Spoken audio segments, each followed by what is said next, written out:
Okay, so as you can see on the screen, you can definitely understand that today we are going to know something about the editorial letter. So this topic will be discussed today in detail as much as I could. First of all, I would like to tell you one thing that we have read different kinds of letter earlier.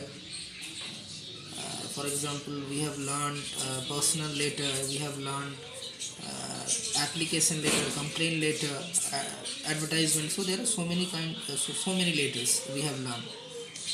So this is also a kind of letter that we have to learn this time. So what is an editorial letter? This is in our syllabus রয়েছে, and it's very important for your future life. ইমপ্লিমেন্টেশনের জন্য ভালো জায়গা রয়েছে. So first of all, let me tell you what an editorial letter is. Just look at the screen. বলছে a letter written to the editor of a newspaper. বলছে প্রথম কথা হচ্ছে এডিটরকে, না কোনো একটা নিউজ পেপার বা কোনো একটা খবরের কাগজ, তাতে এডিটর থাকেন, বিভিন্ন রকম এডিটর থাকেন, চিফ এডিটর, হ্যাঁ, বা তার যারা সহযোগী এডিটররা থাকেন. তো এখানে আমরা মেনলি চিফ এডিটরকেই লিখছি. এডিটর বলতে মনে করো বিভিন্ন তথ্য অন্যরা যখন সংগ্রহ করে, সেটা এক কথায় তার সিলেকশন প্রসেস থেকে শুরু করে কোনটা হবে কোনটা হবে না, তার ওভারঅল স্ক্রুটনিটা কিন্তু এডিটর করেন, এবং তিনি বাছাই করেন যে কোন নিউজটা আজকের পেপারে ছাপা হবে, which news will be published on the news paper. তো তাই এডিটরকে লেখা হচ্ছে কী জন্য, বা এডিটোরিয়াল লেটারটা কী সেটা একটু দেখো. বলছে লেটার, তাহলে what is an editorial letter?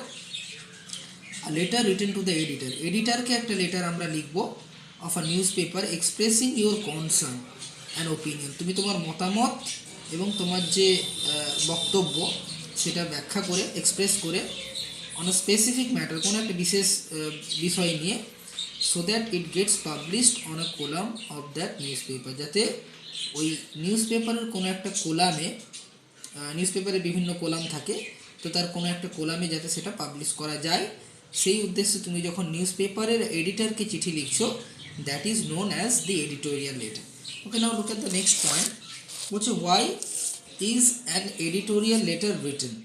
Y, কেন লেখা হয়, এটা খুব গুরুত্বপূর্ণ. দেখো, একটু যদি ব্যাখ্যা করি, আমাদের সমাজে বিভিন্ন রকম প্রবলেম রয়েছে, তার সমাধান কিন্তু আমরা প্রত্যেকটা মুহূর্তে চাই, because we can't live with so many problems.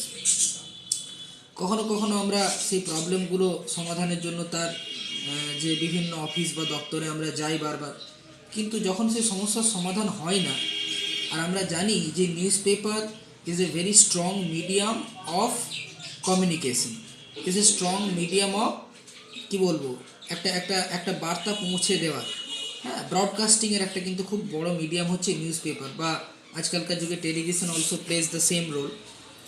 তো সেই রকম এডিটরকে আমরা তখনই চিঠি লিখবো বা এডিটোরিয়াল লেটার তখনই লেখা হয় যখন এমন কোনো সমস্যা যেটা দীর্ঘদিন সমাধান হচ্ছে না, আ problem that is going on for a long time but not solved. তো সেক্ষেত্রে আমরা কোনো নির্দিষ্ট অথরিটি, যিনি ওইটা সমাধানের জন্য যার দায়িত্ব রয়েছে, তার দৃষ্টি আকর্ষণ করা বা সরকারের দৃষ্টি আকর্ষণ করা ওই নিউজ পেপারে পাবলিকেশনের মধ্য দিয়ে. তো কী বলছে দেখো, বলছে there are many problems in our society, sometimes the problems are out of control. কখনো সেগুলো নিয়ন্ত্রণহীন হয়ে যায়. আর leading newspaper plays an important role in establishing. একটা লিডিং নিউজ পেপার খুব বড় একটা ভূমিকা পালন করে এস্টাবলিশ করতে বা স্থাপন করতে ওপিনিয়ন, মতামত অফ কমন পিপল, সাধারণ মানুষের, থ্রু ইটস কোলাম, ওর কোলামের মধ্য দিয়ে. When people find no respite, যখন মানুষ কোনো রেসপাইট বা মুক্তি পায় না বা সমাধান পায় না ফ্রম আ ট্রাবল, কোনো সমস্যা থেকে, that continues for a long time, যেটা দীর্ঘদিন চলে আসছে, they wish the issue to be published. তখন তাদের মনে হয় যে এই সমস্যাটা যদি কোনোভাবে নিউজ পেপারে পাবলিশড করা যায়, and draw the attention of the government, সরকারের কোনোভাবে যদি সরকারের অ্যাটেনশন বা দৃষ্টি আকর্ষণ করা যায়, for an immediate cure to the problem, ওই সমস্যার তৎক্ষণাৎ সমাধানের জন্য. এটা দেখো নোট বিলো লেখা আছে, বিশেষ দ্রষ্টব্য কি না, এই যে editorial letter, it deals only with social problems, সামাজিক সমস্যা, এখানে কিন্তু ব্যক্তিগত কোনো সমস্যা আমরা জানাবো না।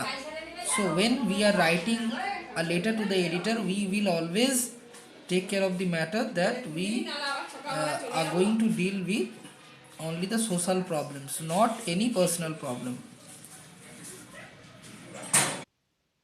Now look at the structure. If you look at the structure, it is quite common to the other formal letter, as it is also a formal letter. তো এই স্ট্রাকচারটা কিন্তু অন্যান্য ফর্মাল লেটারের মতনই হয়। তো কি বলছে প্রথমে স্ট্রাকচারে দেখো লেখা আছে টু দি এডিটর, আমরা কাকে লিখছি না এডিটরকে লিখছি, we are writing to the editor. The Statesman বলতে একটা ইংরেজি খবরের কাগজের নাম, তার ঠিকানা লেখা আছে 4 চৌরঙ্গি স্কোয়ার, কলকাতা 70001। সাবজেক্ট যেটা বিষয়বস্তু থাকবে লিখতে হবে। তারপর আমরা কি লিখব, রেসপেক্টেড স্যার বা ম্যাডাম, কারণ আমরা জানি না, we don't know whether the madam or sir is there on the post of the chief editor or the editor. তিনটে ভাগে এই চিঠিটা বিভক্ত থাকে, একটা ইন্ট্রোডাকশন থাকে, একটা body or the content of the letter, সেগুলো কি আমি ব্যাখ্যা করছি পরবর্তী ভিডিওতে, কনক্লুশন তার একটা পরিসমাপ্তি থাকে, এবং লাস্টে আমরা লিখব কি থ্যাঙ্কিং ইউ ইন অ্যান্টিসিপেশন, আমরা আগাম ধন্যবাদ জানাব। ইয়োর্স সিনসিয়ারলি বা ইয়োর্স ফেথফুলি ওবিডিয়েন্টলিও লিখতে পারো, আর বাম দিকে ডেটের যে ডেটে লিখছো, আর প্লেস বলতে নিজেদের ঠিকানাটুকু দিয়ে দেবে। ওকে।